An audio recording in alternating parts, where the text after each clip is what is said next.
Scott Bessent sería el primer secretario del Tesoro en la historia de los Estados Unidos abiertamente homosexual. Rick Grenell, quien va a ser enviado especial para misiones, también es abiertamente homosexual. Entonces es un gabinete que tiene representación de esas comunidades. Aunque bueno, a la gente sí le da risa, aquí lo comentan, es un hecho para comentar, que Trump con este himno de la comunidad gay, pues que resulta una paradoja para algunos. Muy bien, Juan Camilo, gracias. Volveremos a hablar de Trump. Son las 7 en punto. En 30 segundos, saludo al alcalde que esta mañana enfrenta la crisis migratoria, la gente que ha salido del Catatumbo y que está llegando a Cúcuta por montones.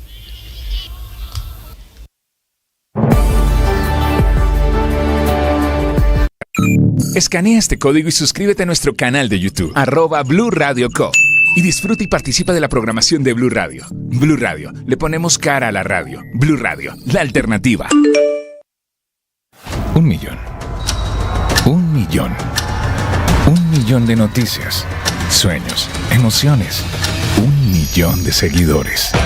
1 millón de seguidores. 1 millón. Decirlo suena fácil.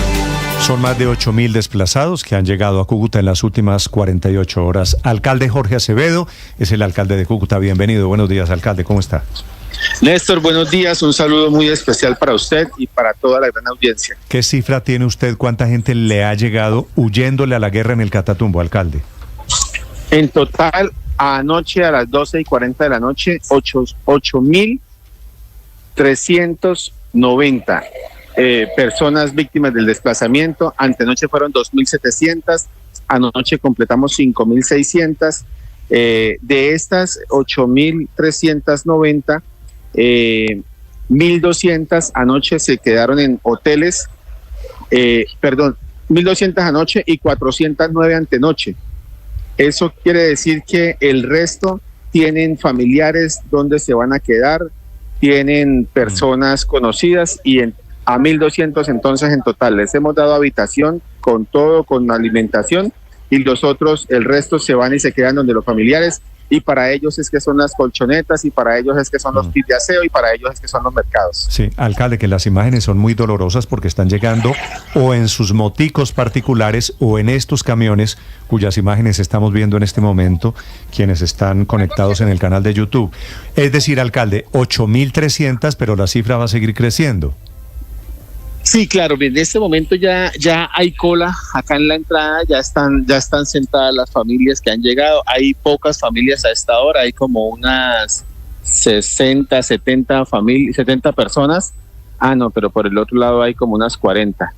Ya estamos redondeando las 100 personas a esta hora de la mañana, cuando no se han abierto las puertas todavía. Las puertas y los equipos de trabajo terminaron a las 12:40 de la noche ayer, y hoy esperamos abrir puertas a las 8 de la mañana, al igual que ayer y antier. Es decir, dentro de un ratico. Alcalde, ¿y con qué criterio están mandando a unos a hoteles y a otros al estadio, al General Santander?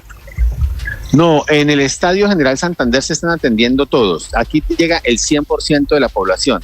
Entonces se le pregunta si tiene dónde quedarse. Si dicen que sí, ellos se les facilita. ¿Qué necesitan? Entonces, no, mire, alimentación, entonces un kit de aseo, o si lo que necesitan es una colchoneta porque el primo donde se va a quedar no tiene dónde quedarse, pues se les da una colchoneta y una almohada dentro de los kits de ayuda. Y si no tienen dónde quedarse absolutamente nada, entonces se están ubicando en hoteles. La verdad es que yo he tratado al máximo de evitar la quedada en carpas, en estadios o en canchas, porque ahí hay que alquilar unos baños, y esos baños son para 20, 30 personas, y no está bien para su salud mental. Aparte de que están viviendo una situación compleja, eso les revictimiza, y pues la idea es que ellos estén tranquilos por estos días. Sí, alcalde, ¿tuvo usted la oportunidad de reunirse con el ministro de Defensa? Y en caso de haberlo hecho, ¿qué le dijo? Ayer fue la reunión. Ellos tienen dentro de los principales objetivos es retomar la zona, retomar el control. De hecho, creo que si han salido 14.000 personas del Catatumbo en este momento, es un momento en el que el gobierno debe aprovechar para retomar la zona, para poder tener el control, para para demostrar que el control, el poder de las armas lo debe tener el Estado y no lo debe tener los grupos Alcalde, al margen de la ley. Obviamente usted ha podido hablar con esta gente o con alguna de las miles de personas que están llegando a Cúcuta. ¿Qué le dicen? ¿Cuál es la versión que le están entregando sobre lo que motiva su éxodo? Muchos nervios. Ellos, miedo, lo miran a uno, bueno, con desconfianza, lo miran a uno con miedo. Ellos sienten que es que como es una guerra entre dos grupos y los dos grupos se han alimentado con personas de familias entre ellos, entonces ellos desconfían de sus propios amigos, de sus propios vecinos, y han habido casos en los que nos ha tocado sacarlos de acá, nos ha tocado de manera especial abrir una puerta y sacar una familia o sacar una persona que es el hijo de un comandante del ELN o el hijo de un comandante de las FARC por situaciones especiales. Todas esas cosas nos ha tocado hacerlas, así como también casos especiales de temas de salud, niños con fiebre, niños enfermos, personas con discapacidades, con epilepsia que les da el ataque pues por la ansiedad, y muchas historias de vida terribles, gente que venía a buscar a su familia acá porque ya estaban acá y resulta que los habían hecho un retén y los habían matado. Gente que dice que no quiere volver.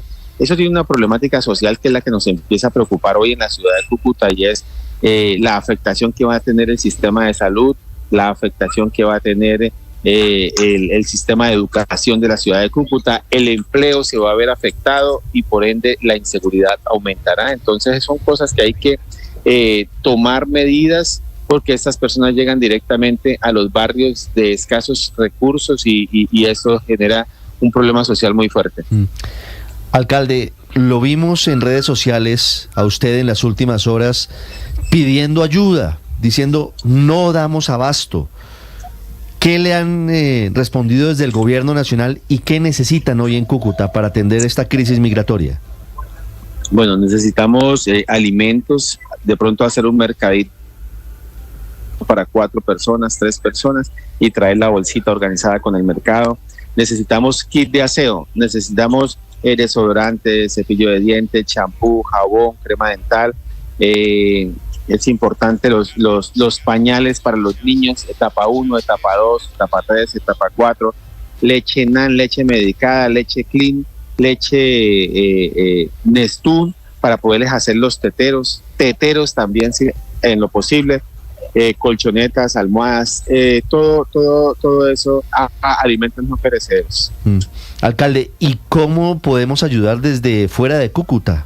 ¿Cuál puede ser el canal para que quienes nos ven, nos escuchan, puedan ayudar a atender esta emergencia por cuenta de los desplazados del Catatumbo que están llegando a su ciudad? Pues ayer en la reunión se habló de abrir una cuenta el día de hoy para recibir donaciones, y a eso le vamos a apostar ahorita en horas de la mañana. Una cuenta de ahorros. Estamos pendientes de ese número, alcalde, para poder ayudar desde fuera de Cúcuta. Muchas gracias, Néstor. Muchas gracias. La gente de la Cruz Roja está en plan de recoger ya ayuda nacional para llevarla a Cúcuta, alcalde. Sí, Defensa Civil y Cruz Roja han estado acá trabajando, pero no sé si están en una teletón, en una recolección. Ahorita confirmo ese tema también. Sí. Avíseme, alcalde, a ver cómo les ayudamos. Bueno. Listo, muchas gracias, Néstor. Alcalde, ¿el gobierno nacional ya se movilizó? ¿Han llegado ayudas desde Bogotá? Hoy, en horas de la mañana, llegan unos kits alimentarios, llegan más o menos unos 490 kits alimentarios que serán entregados a las víctimas en el transcurso del día. Pero ¿usted considera que es una ayuda suficiente? ¿Se ha movido rápidamente el gobierno nacional? ¿O usted considera que en parte lo han dejado solo o se ha movido lento? No, realmente no es suficiente, pero tampoco es que me hayan dejado solo. El tema es que ayer nosotros teníamos un cálculo de 1.500 personas y esta situación se disparó a 8.390. Entonces no es que me hayan dejado solo, es que la situación se desbordó y ya por eso hay que hacer unos reajustes y tomar unas medidas distintas, y por eso el apoyo del gobierno nacional. Nosotros realmente hemos tenido contacto permanente con con organismos de tanto de cooperación como del orden nacional, y hemos tenido el apoyo. Pero esta situación necesita de la solidaridad de todos los colombianos y esperamos el día de hoy tener propuestas claras para eso. Alcalde, la gente que ha llegado a Cúcuta, ¿le dice cuánto tiempo planea estar o si en algún momento considera volver a sus lugares de origen? Sí, mientras esté la guerra, pues ellos no pueden volver, pero ellos sí tienen un deseo grande de volver, de retornar.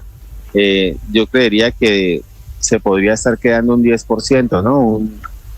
Un 5%, 10%, pero la gente sí dice que volvería. Sí, alcalde, usted nos habla esta mañana de 8.390 personas que han llegado desplazadas, pero los testimonios son de personas que están en este momento o escondidas o intentando buscar algún rescate. ¿Ustedes están mentalizando y preparando, alcalde, para recibir en total o aproximadamente cuántas personas desplazadas desde la región del Catatumbo? Pues sí estamos esperando, desde luego, muchas más, pero espero que no sea esa cantidad. Es que ya llegaron 5.600 y eso ya es otra cosa.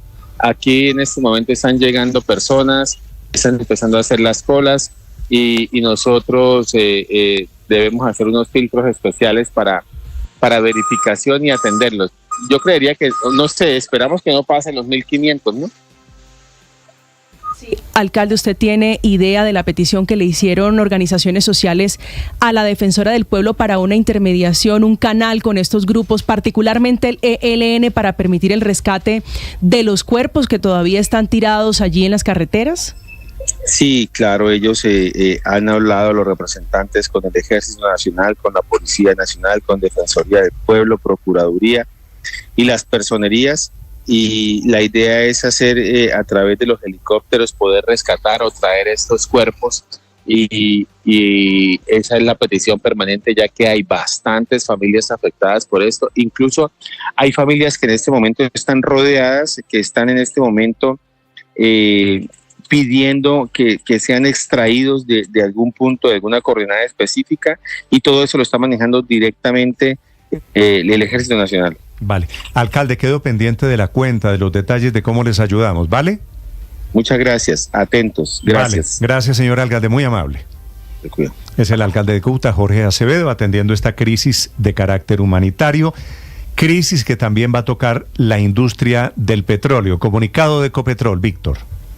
Néstor, Ecopetrol informa que está activando un plan de continuidad operativa con el personal mínimo requerido en los campos en esta región del país para proteger su seguridad. Dice Ecopetrol en una comunicación que ante las condiciones de orden público en la zona del Catatumbo ha activado sus planes de continuidad operativa en los campos Tibú, Sardinata y Oripaya, ubicados en el departamento de Norte de Santander, operando con el personal mínimo vital a raíz de las restricciones de movilidad en la zona. En estos tres activos, recuerda Ecopetrol, se producen aproximadamente, Néstor, 1.900 barriles equivalentes por día y 4 millones de pies cúbicos de gas. Y se ha restringido la movilidad del personal directo y contratistas como medida preventiva para garantizar la seguridad de todos los trabajadores y las comunidades cercanas. Y además advierte Ecopetrol que de llegar a presentarse una condición de orden pública crítica, podría generarse restricciones al suministro de gas y crudo a la población de Tibú y a la ciudad de Cúcuta, afectando el abastecimiento energético de esas comunidades. Espera Ecopetrol, y con esto cierra el comunicado, Néstor, que esta situación pues se pueda resolver rápidamente.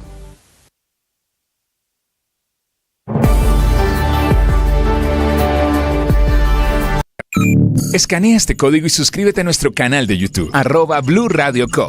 Y disfruta y participa de la programación de Blue Radio. Blue Radio, le ponemos cara a la radio. Blue Radio, la alternativa.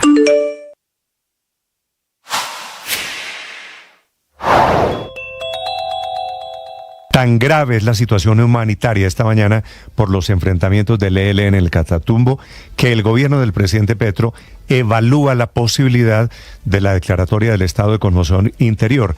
Una emergencia que le daría herramientas, posibilidades al presidente Petro para atender la situación crítica que hay allí en el oriente de Colombia por una guerra que deja 11.000 desplazados. 60 u 80 muertos, dependiendo quién hace el cálculo. 60 muertos dice la Defensoría del Pueblo, 80 muertos dice la Gobernación de Norte de Santander.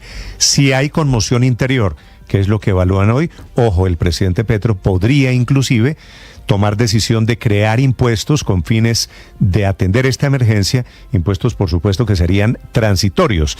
El estado de conmoción interior, que antes se llamaba estado de sitio, es una figura extraordinaria, habilitada desde la Constitución del 91, que se ha decretado muy pocas veces. La última, en el gobierno de Uribe, se lo tumbó en el 2008 la Corte Constitucional. Antes lo había hecho también Uribe en el año 2002, cuando llegó al gobierno, motivado por la situación de orden público. Es la misma situación que podría llevar hoy, paradójicamente, al presidente Petro a hacer exactamente lo mismo.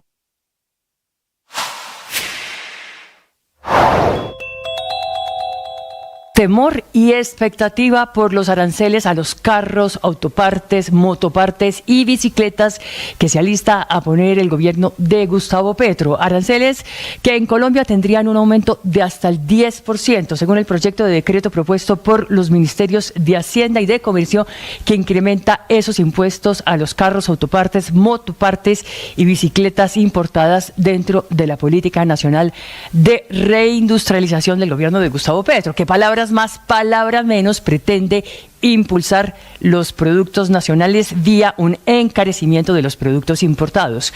Medida que, no obstante, genera efectos adversos sobre la industria automotriz nacional, según el comunicado de las últimas horas de Asopartes, que es el gremio que reúne a los autopartistas del país y cuyo presidente, Carlos Andrés Pineda, advierte también de los efectos sobre el bolsillo de los colombianos y el golpe indirecto sobre varios... El padre Alberto Linero es periodista y también está en Mañanas Blue. 7 de la mañana, 17 minutos. Hoy es el día de Martin Luther King y reflexionemos sobre la poderosa capacidad de los sueños para transformar nuestras vidas y el mundo. Y lo hago a propósito de su discurso, Tengo un sueño, que fue pronunciado ante 250,000 personas en los escalones del Lincoln Memorial el 28 de agosto de 1963 durante la histórica marcha en Washington por el trabajo y la libertad. Soñar no es simplemente imaginar, sino es un acto de fe y de valentía. Un sueño es la chispa que enciende el cambio, el puente que conecta lo que somos con lo que podemos llegar a ser. Los sueños nos dan propósito. Son el norte que guía nuestras decisiones, incluso en los momentos más difíciles y oscuros. Cuando soñamos, nuestra vida adquiere una dirección clara. No importa cuán imposible parezca la meta, el simple hecho de avanzar hacia ella nos transforma, nos fortalece y nos llena de sentido. Martin Luther King soñó con una sociedad justa, una donde las personas fueran valoradas por su carácter y no por su color de piel. Ese sueño fue más grande que él, pero lo impulsó a levantarse cada día con determinación. Soñar también nos conecta con los demás. Los grandes sueños no son individuales, son colectivos. Cuando compartimos nuestros sueños, los multiplicamos, inspiramos a otros a soñar y a trabajar en un mundo mejor. Un sueño compartido tiene el poder de derribar barreras, de unir corazones y de generar un impacto duradero. Sin embargo, soñar exige esfuerzo. No basta con desear, hay que actuar. Un sueño se convierte en realidad solo cuando se le alimenta con trabajo, persistencia y esperanza. Habrá obstáculos, fracasos y momentos de duda, pero el poder del sueño siempre será más fuerte que cualquier adversidad. Tengamos claro siempre que soñar es el primer paso para cambiar la realidad. Sigamos soñando, porque en cada sueño hay una semilla de esperanza y en cada esperanza el potencial de un futuro mejor. Hoy tendríamos que preguntarnos, uno y cada vez más, ¿cuál es mi sueño? ¿Qué huella quiero dejar en este mundo? ¿Qué estamos haciendo para realizar ese sueño? Porque soñar no solo es un derecho, también es una responsabilidad. Las victorias y derrotas, la pasión y la afición en juego y los datos de lo último en deportes se lo presenta Mañanas Blue. Ya son las 7 de la mañana, 19 minutos. Momento para hablar de deportes, momento para hablar de la Serie Colombia, que se cerró con chaparrón, con granizada y con disturbios en el Estadio El Campín de Bogotá. Primero, lo deportivo. Millos igualó 1-1 con el América.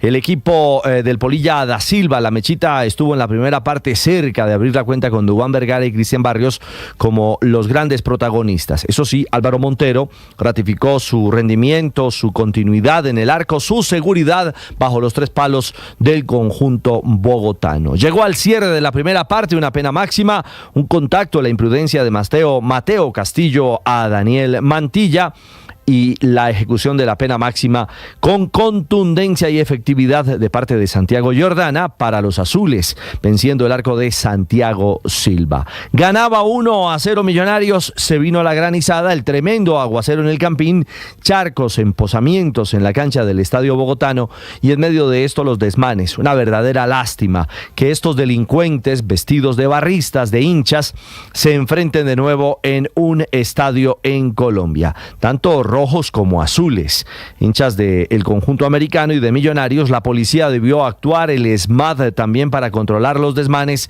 Las dificultades al final del partido se reanudó para la parte complementaria, en la que al minuto 54, Sebastián Navarro, ante un preciso centro de Candelo, encontró el 1-1 final. Cierre de preparación tanto para América como para Millonarios. Ya la historia marcará el inicio de la liga, que será este viernes, justo con Millonarios jugando en casa del Unión Magdalena. El recién ascendido en Santa Marta recibirá al conjunto bogotano en el arranque de la temporada, mientras que el sábado América en el Pascual Guerrero se verá las caras con el otro ascendido, Llaneros, el equipo de la otra mitad de Colombia, el conjunto de Villavicencio, que comenzará su historia enfrentando a la Mechita en Cali. A nivel internacional, por supuesto, los ecos del debut de James Rodríguez, la victoria 2-1 del León frente al Atlas, su ingreso al minuto 63, pero más allá de su destacada, porque así fue por parte de la prensa mexicana, destacada la actuación en los minutos que estuvo en campo James, es el valor agregado de lo que ha significado volverlo a ver en la cancha con la 10, con la cintilla de capitán. Parece que el mensaje de León es claro, quieren contar y darle un plus, el espacio merecido a James Rodríguez para que sea protagonista en la Liga MX. Al final, se habla de los elogios por parte de la prensa. Hoy, incluso en México, se destaca el volumen de juego que encontró en ataque el León con la presencia de James en cancha, que ya tendrá esta semana su segundo examen vistiendo la camiseta del conjunto mexicano en la liga de ese país. Entre tanto, en Europa, lo del Real Madrid, los ecos del 4-1, la victoria frente a Las Palmas, Mbappé como figura y doblete, el Madrid que ha tomado una luz, que con 46 puntos es líder por encima del Atlético Madrid con 44 y el Barcelona, que con 39 es tercero. Y en el Abierto de Australia, el triunfo de Djokovic sobre Leaka, pero más allá de la victoria 6-3, 6-4 y 7-6 en sus parciales, la reacción del jugador serbio, que se ha hecho viral en las últimas horas, porque abandonó la cancha simplemente con un breve mensaje y luego en la conferencia de prensa indicó que no acepta las burlas contra aficionados serbios y contra él mismo por parte del periodista que entrevista en la cancha en el Abierto australiano. Así que Djokovic ha tomado una postura y claramente ha enviado un mensaje contra las burlas alrededor de sus compatriotas. Y en el golf, para el cierre, las noticias buenas tienen que ver alrededor de Camilo Villegas, el golfista colombiano que terminó una vez más en el top 10 de un torneo del PGA Tour. Esta vez ocupó la 7ª posición en el de American Express con 66 golpes en su tarjeta, es decir, menos 19 en el tablero general. Fue el mejor jugador latinoamericano en el campo de La Quinta, en California, en los Estados Unidos, y el ganador de este torneo, de este certamen del PGA Tour, fue el austríaco Seb Straka, con 25 golpes bajo el par. Buen arranque para Camilo Villegas, el golfista colombiano, en esta nueva temporada en la élite del golf mundial. 7:24, los deportes a esta hora en Mañanas Blue. Estás escuchando Blue Radio.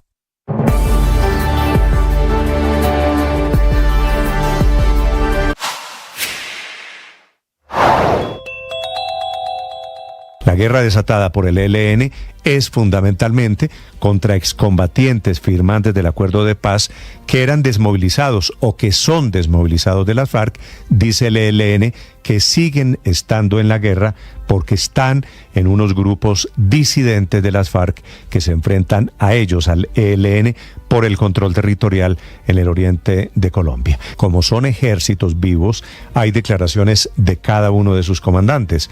El ELN planeó la guerra y movió a sus guerrilleros desde Arauca hasta el Catatumbo para poder atacar como efectivamente lo hizo este fin de semana. De los 60 u 80 muertos que hay, según el Ministerio de Defensa, la fuerza pública solamente ha podido llegar a hacer el levantamiento de 28 de los muchos cadáveres. Los demás ahí siguen tirados. 7 de la mañana, 25 minutos. Esta mañana las víctimas del Catatumbo le están pidiendo a la defensora Iris Marín que medie para que dejen sacar sus muertos, porque la situación es tan grave, Ricardo, que los muertos están, la mayoría de esos 80 o de 60, la cifra no es clara ni concluyente todavía, están todavía tirados en los municipios en donde se desarrolla la guerra durante todo el fin de semana. Y además, Néstor, hay que recordar que esta guerra, o la chispa que desata este conflicto, ocurrió aparentemente, según información de inteligencia militar que ha obtenido Blue Radio, porque fue asesinado brutalmente la semana pasada Miguel Ángel López, que era el dueño de la funeraria Antibú, que era la única persona que iba a las veredas a levantar los cuerpos de las víctimas del ELN. El ELN, según inteligencia militar, mató a Miguel Ángel López, a la esposa de Miguel Ángel López y al bebé de 6 meses de nacido, porque él desobedeció la orden que dieron de que no se podían recoger los cuerpos. Imagínense en lo que estamos. Son matones ejerciendo su matonería sin ningún escrúpulo. Señora defensora del pueblo, Iris Marín, que está en este momento además allí, metida en la boca del lobo, está en Ocaña, en norte de Santander. Defensora, bienvenida, buenos días. Buenos días, Néstor, Ricardo, y a todas las personas de la mesa de trabajo y la audiencia. Sé que le están pidiendo que la Defensoría, que es neutral, que ayuda en estas escenas de guerra, ayude. ¿Qué está haciendo? ¿Qué está pasando? Y ante todo quisiera preguntarle, defensora, ¿qué censo han hecho sus personas, sus funcionarios, de lo que está pasando hoy en norte de Santander? Sí, bueno, varias cosas. En primer lugar, lo que ya se había advertido desde la alerta temprana del 15 de noviembre del 2024 de la Defensoría del Pueblo, esta era una situación que podía estallar, una tensión entre el Frente 33 y el ELN, que efectivamente estalló, como ustedes indicaban ahorita, desde el jueves, a partir de una masacre que es el detonante de toda esta situación. Con posterioridad a eso, hoy estamos ya en el 5º día de esta situación. Lo que se ha presentado es que se ha habido como una especie de toma de varios municipios del Catatumbo, entre los cuales se encuentra El Tarra, Convención, Tibú, Ábrego, Teorama, y en estos municipios, San Calixto, lo que ha pasado es que las personas tropas del ELN han entrado casa por casa a buscar a las personas que consideran que son afines al Frente 33, porque son familiares, porque la razón que sea que consideren ellos, las sacan, las matan, a otras que están persiguiendo y que supieron que las estaban persiguiendo, pues han huido, se encuentran en las montañas pidiendo auxilio para ser rescatadas antes de que sean asesinadas. Otras han sido secuestradas, se encuentran confinadas, familiares y amigos son confinados, inclusive hemos escuchado casos de esposas, parejas con bebés que se encuentran confinadas y sin acceso a alimentación hasta que no, como forma de presión, hasta que no aparezcan las personas que están buscando. Esto nos da un resultado de, yo diría, al menos 60 personas asesinadas, puede que sea mucho más. Ayer escuchábamos cálculos de hasta 80 personas, pero no se puede saber porque no hay ingreso a la zona para sacar a las personas que han sido asesinadas. De 80 asesinados es de la gobernación de Norte de Santander. Sí, estuvimos ayer también con Asomunicipios, ese fue el cálculo que dijo Norte de Santander, y ayer con Asomunicipios los alcaldes daban reportes de la información que tenían y también se acerca, igual que Gobernación, a esos números. La mayoría de las personas están confinadas, esto quiere decir que quisieran huir pero no logran hacerlo porque hay retenes en las vías, hacen unos revisiones exhaustivas de quién es, las cédulas, para dónde van, y pues hay miedo y puedan morir en estas vías. Otras han llegado ya pues aquí porque han logrado escapar, y en eso tenemos ya reportados al menos, y es un cálculo realmente muy conservador, tenemos 11.000 personas que desplazadas por lo menos entre Ocaña, Tibú y Cúcuta, pero también tenemos información de desplazamientos al interior de los municipios que no podemos calcular en este momento. Aquí en Ocaña, en el Coliseo, pernoctan más de 2.200 familias, esto en un cálculo también muy conservador son más de 4.000 personas, probablemente son más, pero en total son más de 5.000 personas aquí en Cúcuta, más de 5.000, aquí en Ocaña, más de 5.000 en Cúcuta y las 2.500 en Tibú, pero creo que pueden ser más, y estas son las que han logrado huir. Sí, ¿usted en ejercicio de su trabajo ha tenido algún contacto, alguna comunicación con la gente del ELN? No, nosotros recibimos la carta que nos dieron las organizaciones y la transmitimos formalmente por las mesas de diálogo que se tienen por parte del gobierno. La ELN, que si bien está suspendida, se mantienen los canales para este tipo de gestiones, y también la transmitimos a la mesa de diálogo con el bloque, con el Estado Mayor de los bloques de que hace parte el Frente 33. Aquí a nivel territorial también se han enviado los mensajes para pedir que permitan corredores humanitarios para permitir la salida de la gente. Pero digo, ¿quién está intentando parar la sangría? Porque el ELN dice, estamos matándolos porque ellos están desmovilizados, pero siguen siendo miembros de los disidentes de las FARC. Sí, ahorita le corresponde pues aquí hay primero a los grupos, al ELN, pero también al Frente 33 no reaccionar de manera que se pueda agravar esta situación. Ellos tienen la obligación de cumplir el derecho internacional humanitario sin más, y así se les ha hecho saber y se les ha mandado las comunicaciones, los mensajes, está en manos de ellos. He dicho, unas pocas personas tienen esta situación al Catatumbo, y esas pocas personas que principalmente son mandos militares de los grupos están en capacidad de suspender el sufrimiento del Catatumbo, pero también hay aquí una responsabilidad de parte del gobierno nacional, ya que como esto había sido advertido en el 15 de noviembre, habían alertas estructurales, pero también había una alerta de inminencia. ¿Esto qué quiere decir?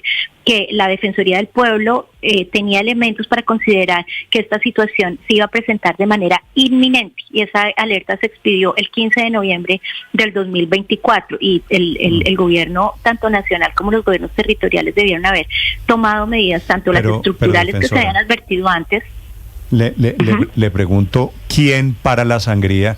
Porque quiero saber, estamos esta mañana a merced de la voluntad de Richard, que es el alias del hombre que comanda el ELN, o de Andrei, que es el alias que comanda a los disidentes de las FARC. ¿La tranquilidad de Colombia o de esa gente norte de Santander depende de estos dos señores? Como digo, ellos sí tienen la obligación, pero no depende exclusivamente de ellos, porque también hay un Estado y un gobierno, tanto los territoriales como el nacional, que si bien están teniendo limitaciones para controlar, y por eso hay un conflicto armado. El conflicto armado consiste en que hay grupos que tienen dominio territorial y control poblacional. Esa es la diferencia entre una situación de violencia esporádica y un conflicto armado. Entonces sí tienen un control, pero la fuerza pública hace presencia y tiene bases militares en la zona, y aunque no tiene capacidad de ingreso directo, puede activar, y esto corresponde al gobierno nacional decidir cuáles son las medidas oportunas para poder retomar el control de la zona. Yo no diría que estamos a merced de ellos, porque confío en que las autoridades del Estado y la fuerza pública y en general las autoridades civiles pueden tomar medidas para reversar esta situación. Sí, defensora, ¿el ELN sigue matando hoy? Hoy siguen en la terrible práctica de ir casa por casa, con lista en mano, buscando a la gente, sacándola de sus casas delante de sus familias y matándola. ¿O sobre esa terrible práctica que deja ya por lo menos 60 u 80 muertos, ha existido alguna situación que se haya suspendido durante este fin de semana? No, no se ha suspendido, puede que haya disminuido, pero tampoco estoy segura que haya disminuido, porque seguimos recibiendo información de personas que nos piden ser extraídas urgentemente. La Fuerza Pública ha extraído en 10 vuelos a más de 230 personas, tengo información, entre ellas se encuentran firmantes de paz, pero también líderes sociales y comunitarios, y todavía seguimos recibiendo información de gente que se llevan, de gente que asesinan bajo presión a las comunidades para que digan en dónde se encuentran, y hasta ayer eso seguía siendo igual. No, pues es una tragedia, pero fíjese, señora defensora, esto comenzó, digamos, de esta manera violenta y crítica desde el miércoles pasado. Llevamos 5 días. ¿Hay alguna explicación de por qué el ejército, de por qué la fuerza pública no ha logrado contenerlo?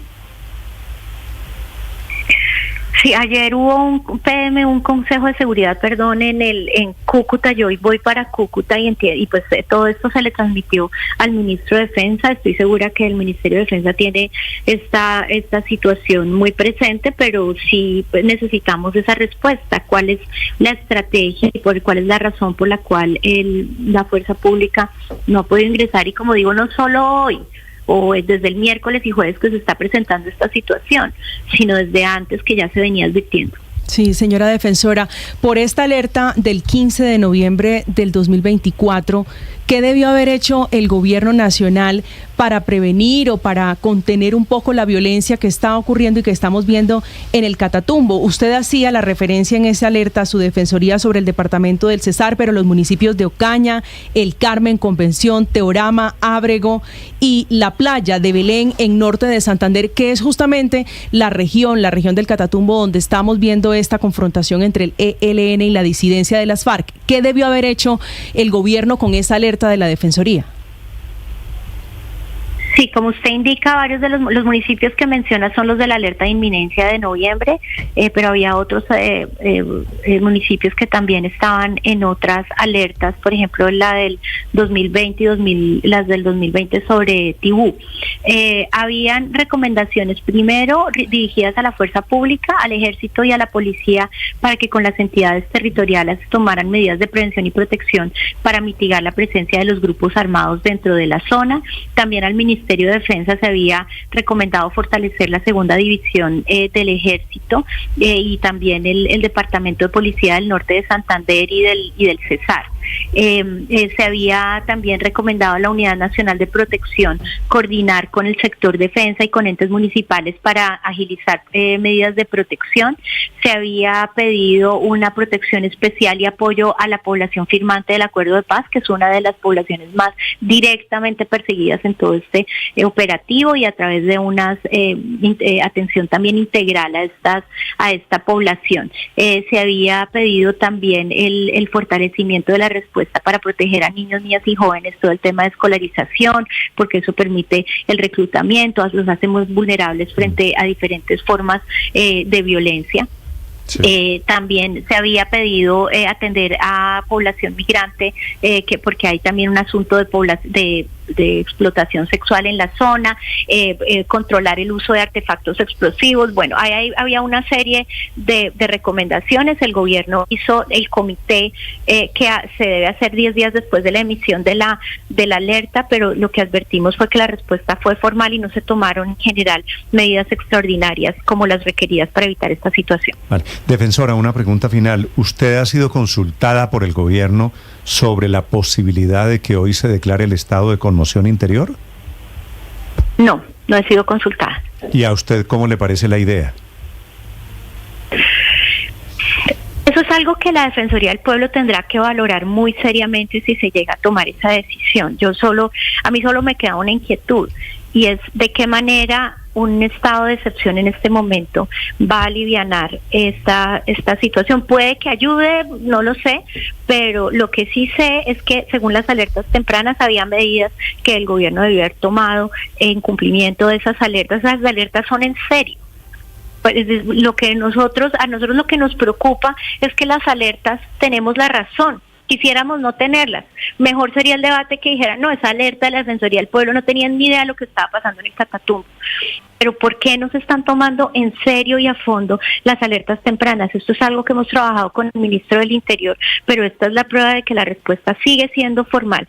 Entonces, ahorita decretar un estado de excepción, pues si esa es la medida ya lo evaluaremos, pero a mí me parece que aquí la pregunta es por qué no se tomaron las medidas a tiempo cuando había las obligaciones del Estado de atender seriamente estas alertas tempranas, tomárselas en serio, seguramente estaríamos en otra situación.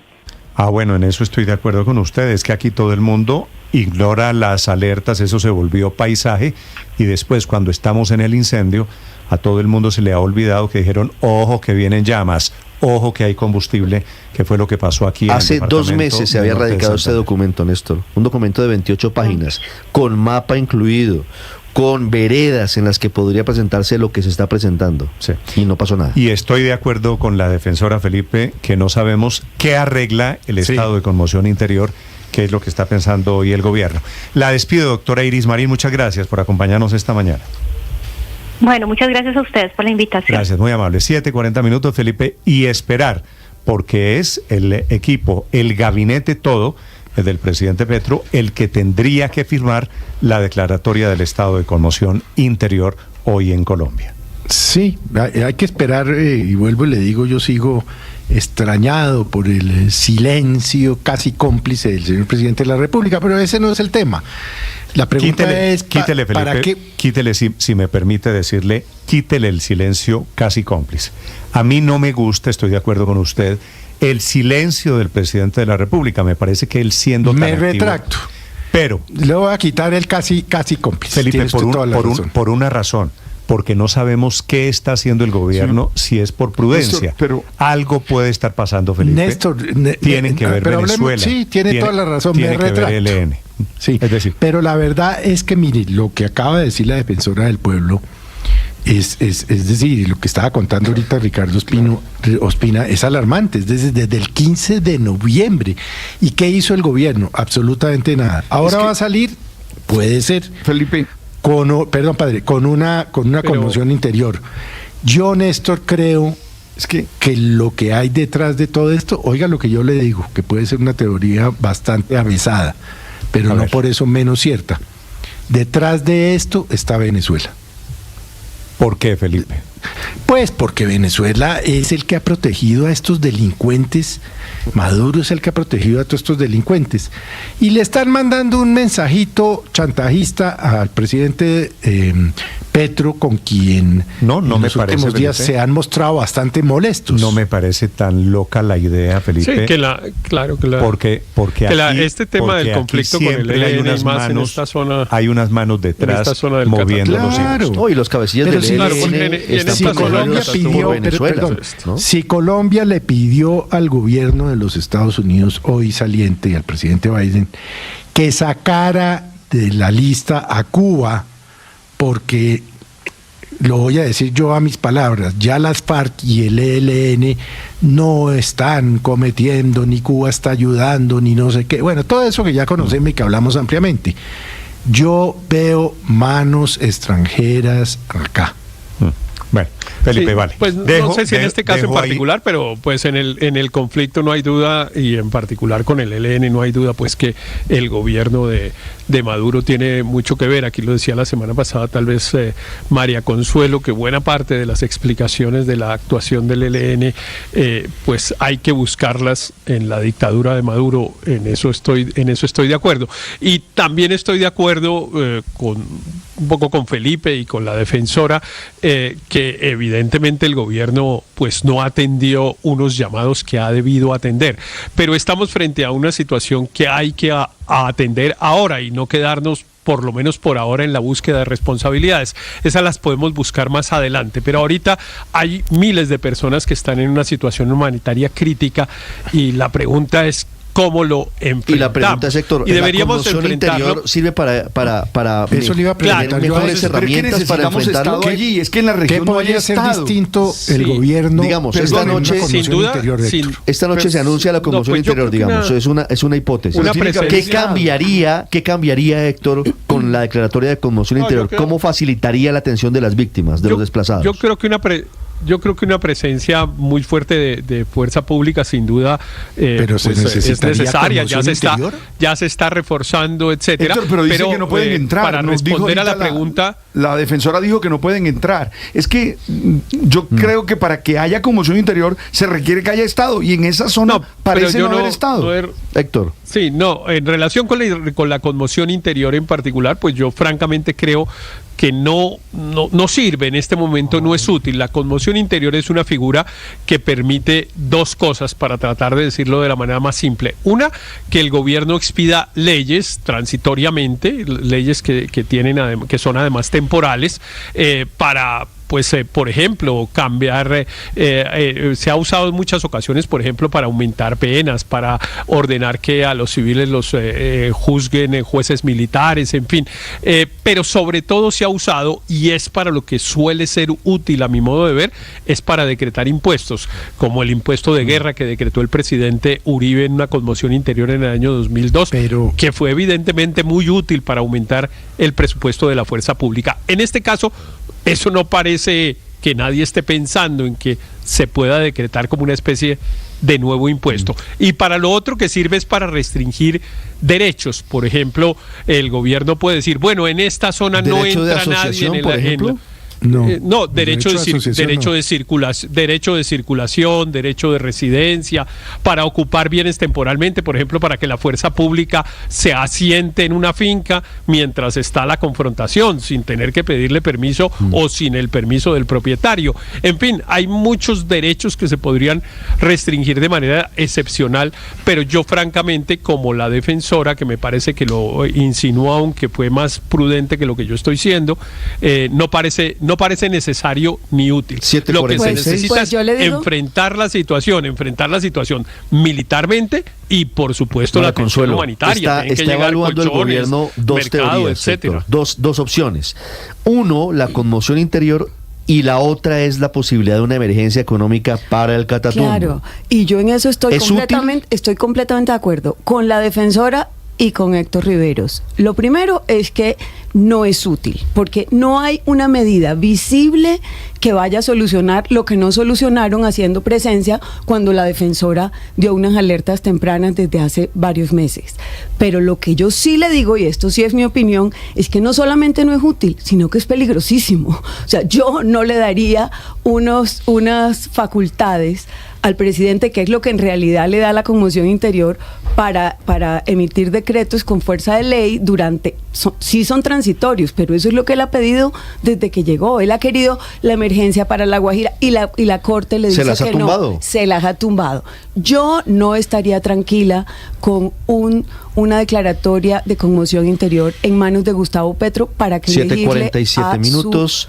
Me pregunta un oyente, Luis Ernesto, si es casualidad que mientras Nicolás Maduro anuncia ejercicios militares en la frontera, el ELN empieza una sangría como la que estamos viviendo en el Catatumbo. Es que, Ricardo, en la complejidad del Catatumbo, mientras en Venezuela ya hay una dictadura que se soporta en el ELN, porque es que el ELN es una milicia de Maduro, digámoslo con todas las letras. El ELN trabaja para sostener un régimen dictatorial en Venezuela, y por eso a Venezuela le interesa albergarlos, financiarlos.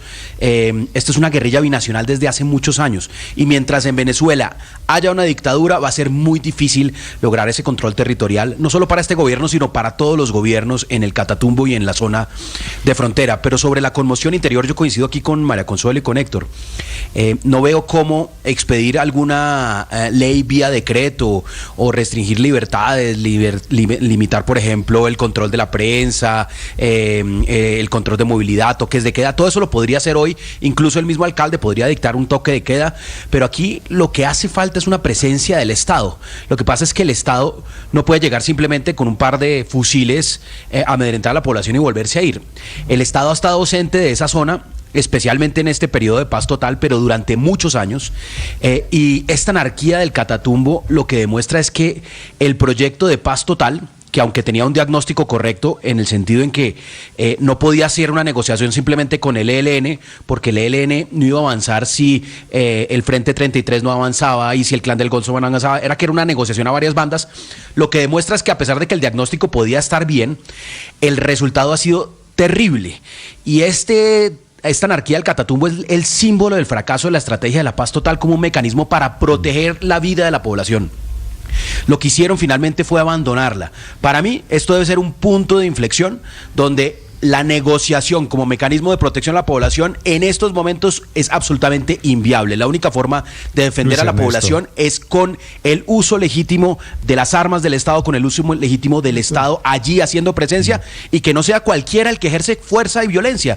Imagínese usted, Néstor, imagínese, Ricardo, que aquí en Bogotá llegara cualquier criminal a su casa, lo sacara y lo fusilara. Eso es lo que está pasando en el Catatumbo.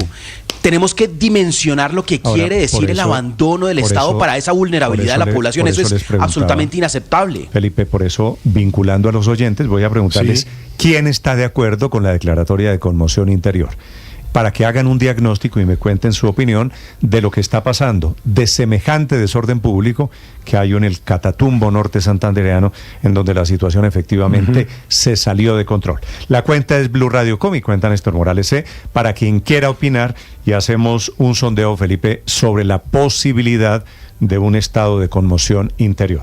Usted me dijo, Felipe, que usted no está de acuerdo, ¿cierto? No, y tal vez por la misma razón que tiene el profesor Riveros y nuestra compañera María Consuelo, y es, Néstor, a mí me parece peligrosísimo entregarle esas facultades al presidente. Esas facultades al presidente Petro.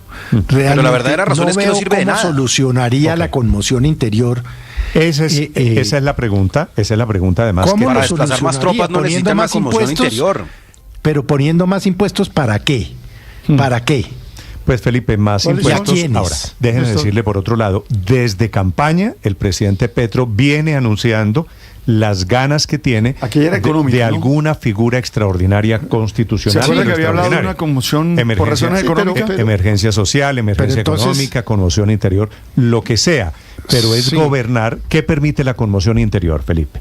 Gobernar a través de decretos firmados por el presidente que tienen fuerza de ley. Quiere decir, que saltarse tiene el Congreso. Tiene una duración máxima de 90 días por primera vez, luego 90 días por segunda vez, con autorización del Congreso. ¿Qué podría hacer, Felipe, el presidente con el Estado? Es que no lo veo, Néstor, no lo veo. Felipe, por ejemplo, no lo veo. Impuestos, realmente no lo veo. Por ejemplo, restricción de derechos, restricción de libertades. Pero es que la conmoción interior, de acuerdo con la Carta del 91, tampoco permite tanta restricción de derechos, Néstor. Bueno, pero la conmoción interior es bastante puede ser dura, también. Y es bastante restrictiva y es bastante democrática. Bueno, entonces tampoco lo veo. Yo realmente lo que creo es que hizo aguas la paz total, la conmoción interior del presidente. Aurelio, su opinión. Sí, la conmoción interior también puede ser en una parte del territorio nacional, no necesariamente en toda Colombia. Entonces, uno podría pensar que ese sería, digamos, como el enfoque más objetivo del tema. Pero, Néstor, ¿por qué decretar la conmoción interior para ir a hacer las tareas que no se hicieron? Esa es la pregunta, porque aquí hay dos tareas fundamentales.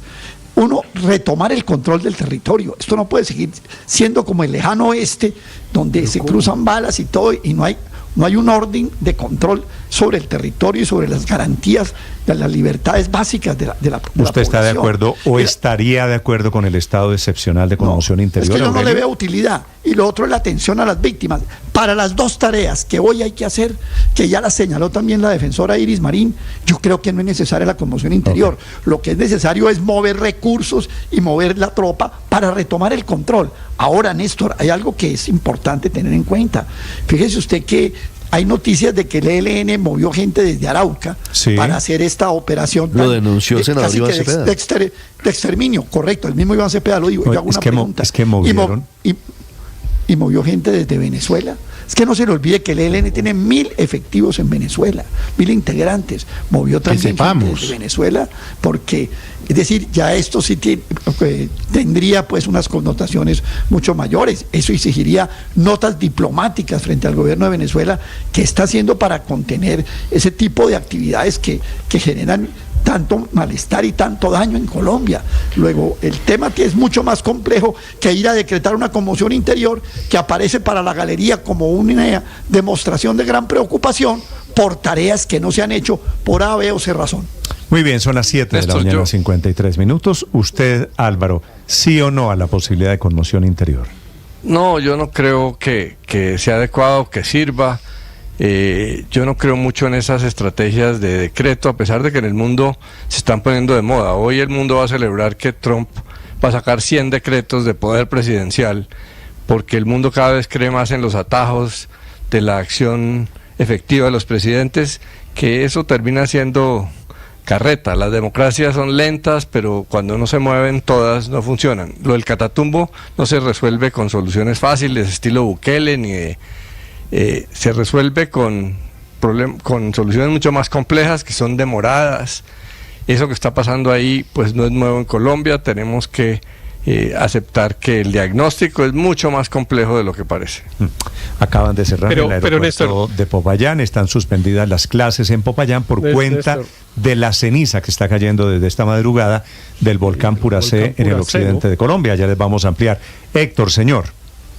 No, le quería decir que pues aquí estamos prácticamente todos de acuerdo en que aparentemente es inútil la declaratoria de conmoción interior, pero yo sí quería hacer un comentario alrededor de los temores de su uso, porque pues María Consuelo dice, y por supuesto es muy respetable su opinión, que a ella le da temor que un presidente como el presidente Petro pues decrete la conmoción interior porque puede abusar de ella, pero yo quiero insistir, digamos, en lo que ha sido mi argumento durante estos 2 años. Aquí tenemos un sistema institucional de controles suficientemente fuerte que impide que un presidente, llámese Petro o como se llame, pues abuse utilizando una facultad como esta. Realmente no, el presidente decreta la conmoción interior y con eso no va a suspender las elecciones del 2026, ni a disolver el Congreso, ni a nada pues que sea un exabrupto.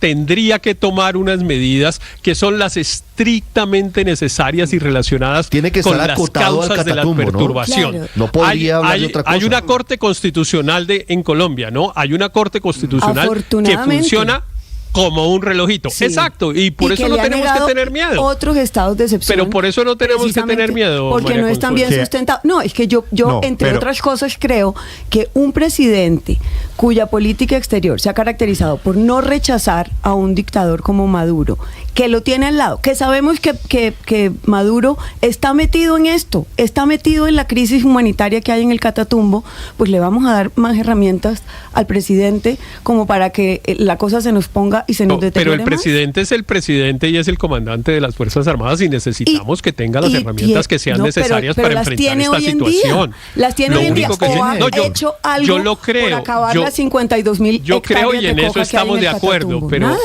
Yo creo y en eso estamos de acuerdo que no es necesario, pero lo que no podemos es llegar a un punto. Prometió una universidad y el contrato está suspendido desde el año pasado. Acláreme una cosa. Lo que no estoy de acuerdo. Héctor, le pido el favor que me aclare porque usted me dijo que estaba en desacuerdo, pero después dice pido la palabra, pero quiero decir que sí se necesitan las herramientas extraordinarias. No, yo no estoy diciendo que sí se necesitan, entonces me expresé mal. Dije que no tengo temor a que se declare una emergencia económica o cualquier estado de conmoción interior, porque lo que yo creo es que hay un sistema de controles que impide que un gobernante abuse de esos instrumentos. Ese es mi punto. Yo no creo que sea necesario en este momento expedirla, pero tampoco me parece que uno pueda decir, no, es que mientras Petro sea presidente, que no se use esa facultad, que se suspenda ese artículo de la Constitución. No, en caso de ser necesario, que se use y con la tranquilidad de que hay un sistema de controles que va a permitir que ni este presidente ni ningún otro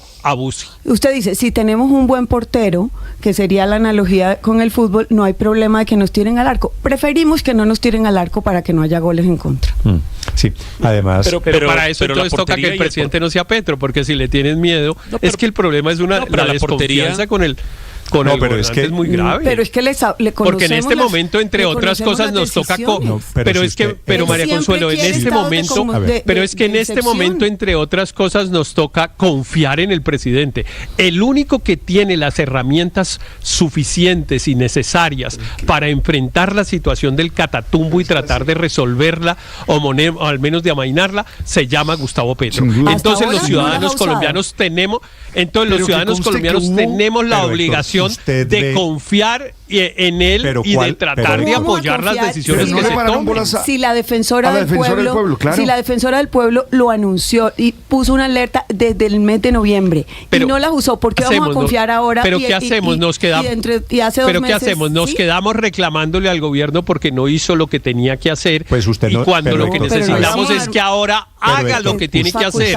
Lo que necesitamos es que hoy lo haga. Héctor, yo sí lo digo de frente. Esa es mi opinión. Usted está pidiendo, Héctor, un voto de confianza hacia el adicional hacia el gobernante que nos llevó. Es que es necesaria, claro que es necesaria. Claro.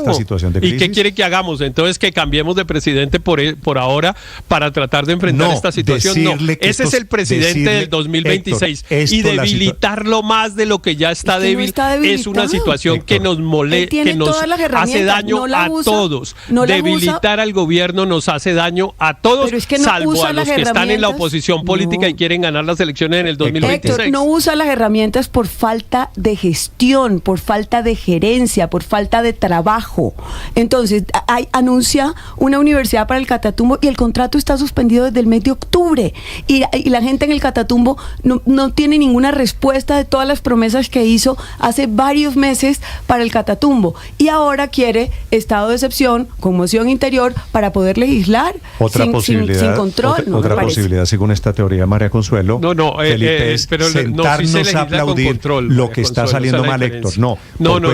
Por cuenta de que es Petro, sentarnos a pedirle al gobierno a que tome las medidas que sean necesarias. Héctor, no es intocable el presidente Petro. Si está saliendo mal y usted tiene alguna duda que la situación de orden público está desordenada, que este tema de orden público de la guerra está saliendo mal, que volvimos a lo que teníamos hace unos años, entonces por no hacerle oposición, por no decir las cosas, nos quedamos callados y decir, le damos más herramientas al gobierno cuya acción, cuya responsabilidad era que no pasara lo que está pasando.